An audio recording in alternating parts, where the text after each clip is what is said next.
Howdy, my name is Bogatir, and let's talk about The Division. Alright, so you've downloaded The Division, you've installed it, and you're ready to get started, and you have no idea what to do. You are a noob.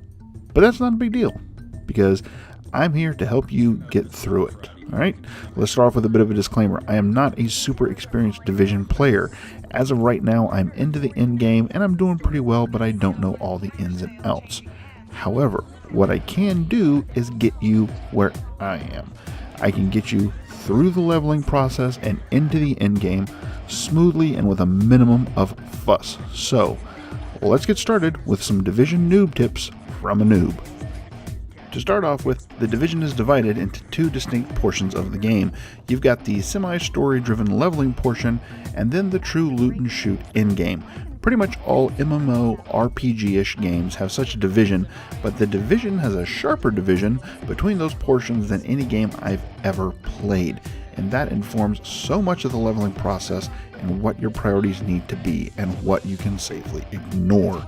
There are a lot of things you can do in the Division, and it's very easy to get sidetracked. And while it's perfectly fine to go off and explore, there is really no benefit to you to start doing that right now.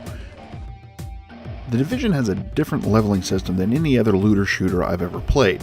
While your player level will open up ability and talent slots, you actually get said talents, abilities, and even perks from improving your base of operations. In fact, I'd go so far to say that your base of operations and its improvement is way more important than your character level. If you grind to level 30 but you don't do anything with your base of operations, you'll have no more options than you did just having started the game, and you will be far weaker than anybody else. You level up your base of operations by doing story missions and operations around the city, so that should be your main goal. Every time you enter a new area, the very first thing you need to do is take a look at where the base of operation upgrade missions are and where the secondary operations are at. Also, every area is going to have a primary story mission that you need to do. Those are your goals. In fact, things are so nicely laid out that if you just do the story missions and side missions, you'll hit the level cap, fully upgrade your base of operations, and finish the story right about the same time. Pretty convenient. Almost like it's intentional. On top of just all those perks, talents, and abilities, the base of operations also provides you with a lot of other side benefits. For instance, there's crafting locations, there are weapons and gear vendors, there is special high-end equipment vendors, there's a shooting range so you can try out new weapons and abilities, there are various consumable resupply locations, and even crafting material supply locations. You're going to have access to a lot of new stuff through your base of operations. It's absolutely critical to your game. Additionally, you get access to the terminal, one of the game's social spaces. Most of the Division is played in your own instance where you are alone in New York. However, in the social spaces, you'll actually see the other players that are online, and if you choose to team up, they can come into your instance or you can travel to theirs where you'll now be able to see them and play through story missions and content with them. You're going to spend a lot of time in the base of operations, and therefore making it your top priority to get it up and running and make it as good as it possibly can be is priority number one. In fact, I'd go so far as to say that it's your only priority. Now entering a safe area.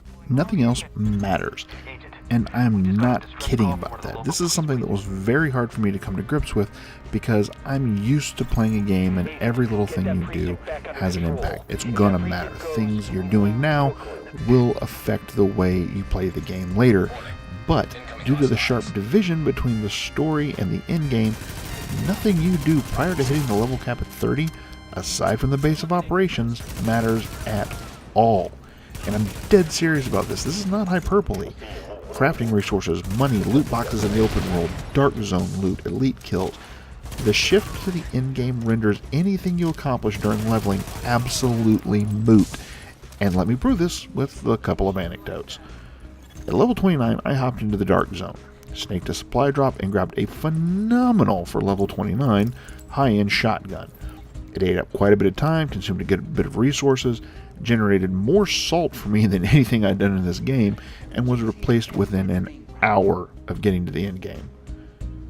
Right? After you hit level 30, you start to track your progress by your gear score. When I hit level 30 and finished the game, I was in full superior gear, which is purple, with that high-end golden shotgun. My gear score was 48. After 2 hours of farming and after the end game, my gear score was 100, and I'd replaced everything but my holster, including that shotgun. And after farming all the collectibles up in the game, my gear score was 260. I finished the game with about 400,000 in the bank. All told, I'd farmed up about 2 million in the entire leveling process. After I hit the end game, I capped out the $10 million in the bank achievement within 6 hours.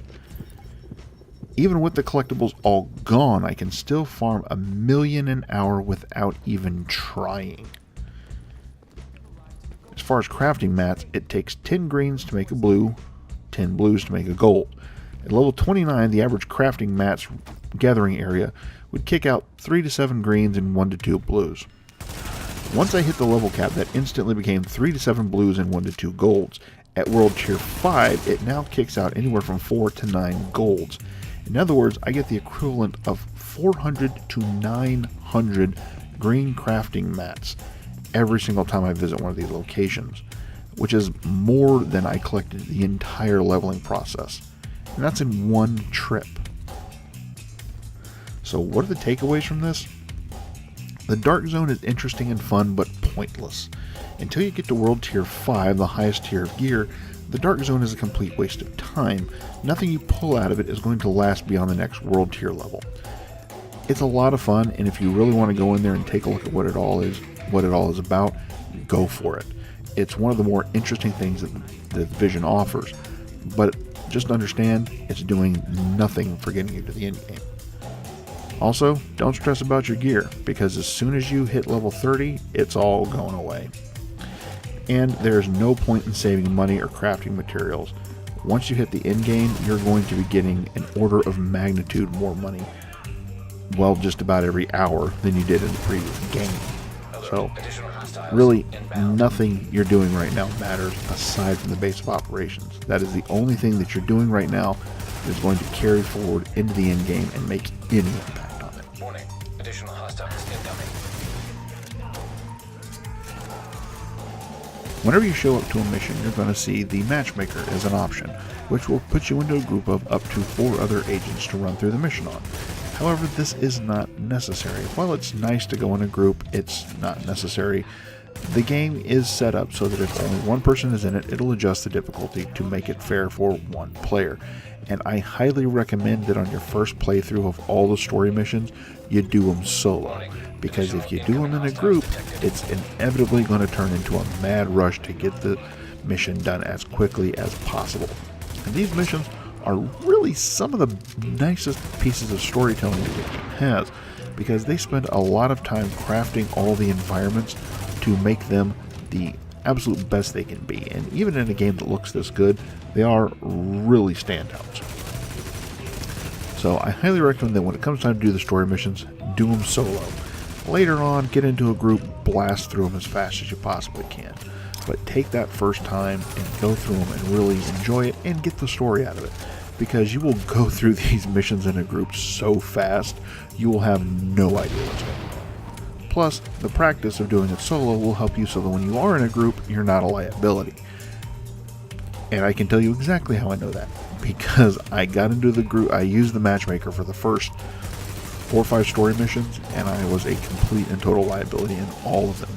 Because the missions tend to be large open areas, or tight confined corridors, and in both cases it's very easy to get turned around and not know where you're supposed to be. So run through the missions solo and enjoy them.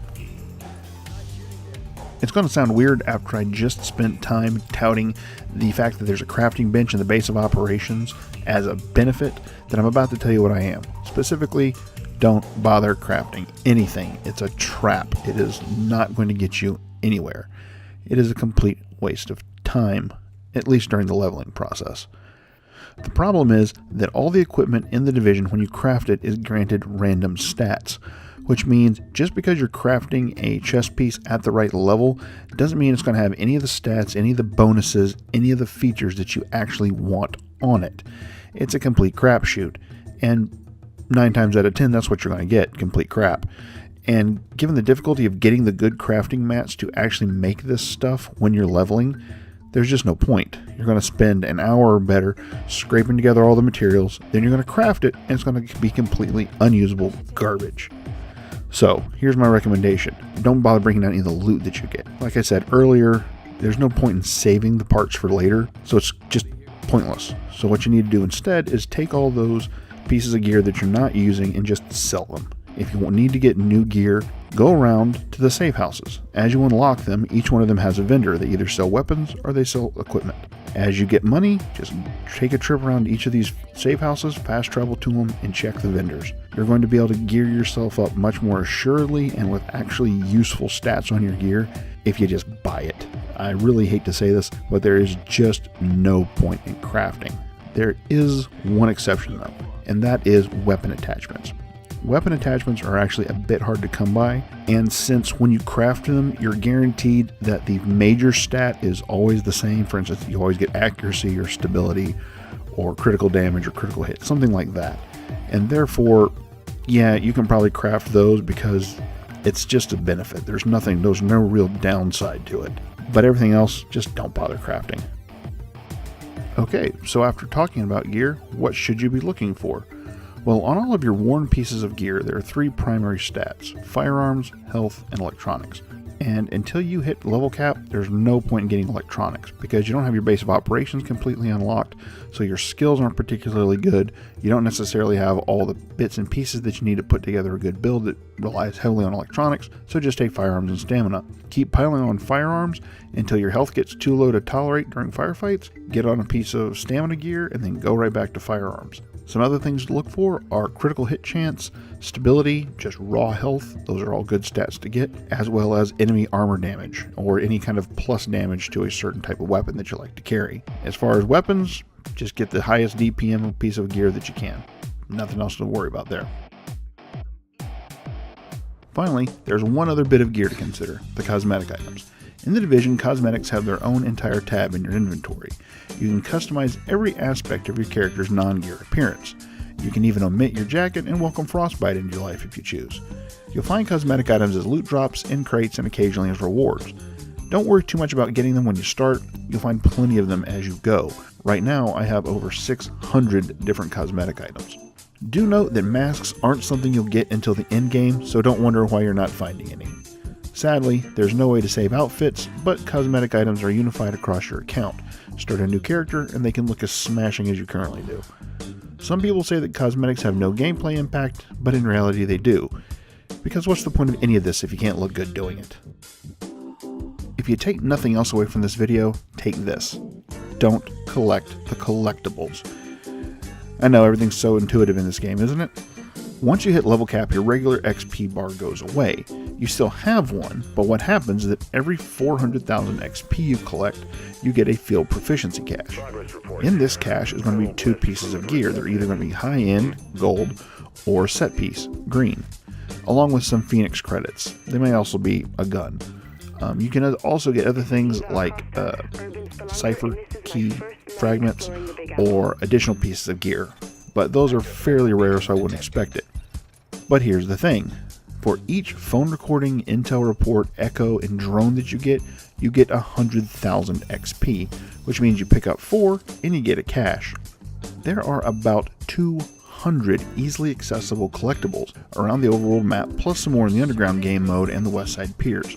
That's 50 gear caches or over 100 pieces of kit, 5 or so decrypted keys, and about 1,500 Phoenix credits just for walking around the map and picking things up. That's how we went from a gear score of 48 at World Tier 1, when I capped out my level, to a gear score of 260 in World Tier 5 immediately after finishing the story. This is such a disappointing thing to have to tell you because in all these little intelligence reports and phone recordings and everything else, there's so much good information about the game's story and what all is going on in New York that it really pains me to say that the best way to deal with all this stuff is to just ignore it. Leave it on the ground, don't pick it up. On the plus side, once you do complete the game, that's going to give you about 8 to 10 hours of running around, picking things up, and getting to listen to all these recordings. It's actually kind of a nice thing to do. and it's going to get you boosted all the way to World Tier 5 immediately. I cannot stress how important it is to get your gear score up in the end game. So do not touch those collectibles. Just don't collect them. Eesh. So, shifting gears a little bit away from gear to quality of life, make sure you turn off the cover and climbing prompts. Probably not immediately because you're going to want to get used to them, but before too long they're just going to become an annoyance and help obscure what's going on in the game world. The Division actually has probably one of the best designed movement systems that I've ever seen in terms of the visual cues that it gives you. I very rarely go to enter cover somewhere and it doesn't work, just because the game has trained me what is cover, what isn't. Same thing with climbing. If it's high enough to jump up and grab and pull yourself up and is not covered in barbed wire or spikes at the top, odds are you can climb it. It doesn't always exactly work as well as moving into cover, but it works well enough that the prompts eventually become a nuisance. All you have to do is go into the visual menu and you can turn them off. In fact, there's quite a lot of customization in here that'll let you tweak things to how you want them. So spend some time messing around, you might find something that you like better. Next up, be helpful, but not to other players. Good lord, no, those people suck. No, when you're out and about, you'll run into civilians in need and just give them what they want. Consumables are useful, but these guys will give you loot and cosmetic items, and those consumables aren't easily replaced. There's even an achievement and a patch for helping 100 of them, and this is even a source of a lot of cosmetic items, surprisingly. Speaking of achievements, or commendations as the Division calls them, give them a look over. The game breaks them down into stages. There's a commendation with a patch for getting, say, 5,000 kills of a certain type of enemy. Well, every type of enemy, but regardless. The commendation is broken down into stages, so at 100, 250, 500, 1,000, and finally 5,000, you get a cipher key fragment at each of these stages. Put 10 fragments together, and you get a cipher key. More on that in a minute. There are a ton of commendations for almost every conceivable activity, and each one coughs up a key fragment or a patch, or sometimes both. If you need a short-term goal, there's almost always something that you can be working towards. There's even a commendation for putting on a turtleneck sweater. Archer reference. Okay, so about those keys. The Division has loot boxes. Yeah. Ugh. That said, they're about as unobtrusive as they could possibly be. They're entirely limited to cosmetics, and the vendor is tucked way in the back of the base. As far as the keys go, you're going to be getting fragments of them with all the commendations. Put 10 fragments together, and you get a cipher key. Alternately, you can spend actual money on cipher keys, because of course you can. You can then use these keys to open up encrypted caches. These encrypted caches contain cosmetic items, gun skins, and occasionally emotes. I'll tell you that if you really want emotes, you're probably better off just to buy them, because in the course of opening up about 40 caches, I would estimate, I've only ever gotten a single emote, so just spend the money if you really want those. The caches are broken up into two different series, Series 1 and Series 2, or occasionally like a seasonal series. Just go into your Appearances tab and take a look at the collections, and they'll show you the various items that are available in each series. One word of warning, when you're opening these, you can get duplicate items. They will refund you some key fragments for every duplicate, but you can get duplicates because of loot boxes, of course. I will say, don't buy these loot boxes. Not just because of the general don't buy loot boxes mentality that I tend to subscribe to, but because there's really no point while you're leveling. You see, since you're getting key fragments for commendations, and there's commendations for almost everything you can do, you're going to get an absolute pile of cipher keys during your leveling process. You're probably going to be getting a cipher key at least once an hour. I know when I was first starting out with the game, I was probably unlocking 2 of these boxes a night for quite a while. And right now, even having put over 100 hours into the game, I still have a ton of commendations left to go. I would at the very least say, if you do want to spend money, wait until you get to the level cap, because by that point you'll have opened 20 or 30 boxes and you can make the decision whether or not this is going to be worth your money. It's not. Getting away from crappy monetization schemes, you can not only fast travel between safe houses, but once you travel to the story mission sites, you can fast travel to them as well. This means you'll only ever have to walk somewhere once unless you really want to. This is a blessing and a curse. On the plus side, once you hit the end game, you're never more than 300 meters from where you want to be. On the downside, you can forget how to get around on foot and miss a lot of the sights. This is a very pretty game. But this lack of familiarity can get you killed in survival mode. While you can fast travel everywhere, I suggest going for walks from time to time. I'm not kidding. This isn't intended to be an in-game guide, but there are two aspects of the in-game I do want to at least give you an idea about. The first is gear score. I'm not going to get too deep into this, but once you hit 30, your strength stops being measured by your level and switches to your gear score. In the in-game, every piece of gear has a score associated with it. This can range from 0 to 286 depending on how good the gear is.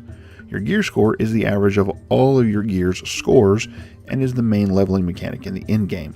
As I said earlier, you'll likely hit 30 with a gear score somewhere below 20, but don't worry, follow my advice and you'll be up to at least 256 in a hurry. Then there are world tiers.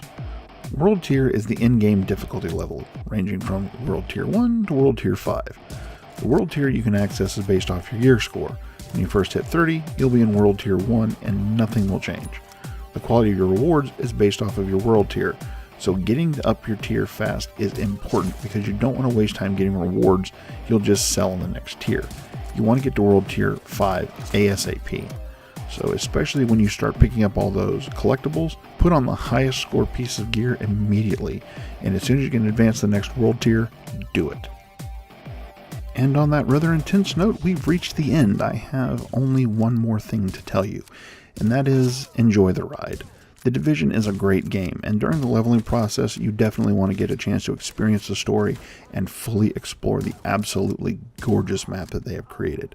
So take your time, because the end game is waiting for you, and the end game is probably where you're going to wind up spending most of your time with the game. And believe me, it's really good. There are a tremendous number of different activities to do.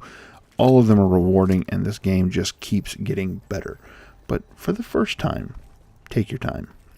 This has been Bogatir. I'll catch you out there.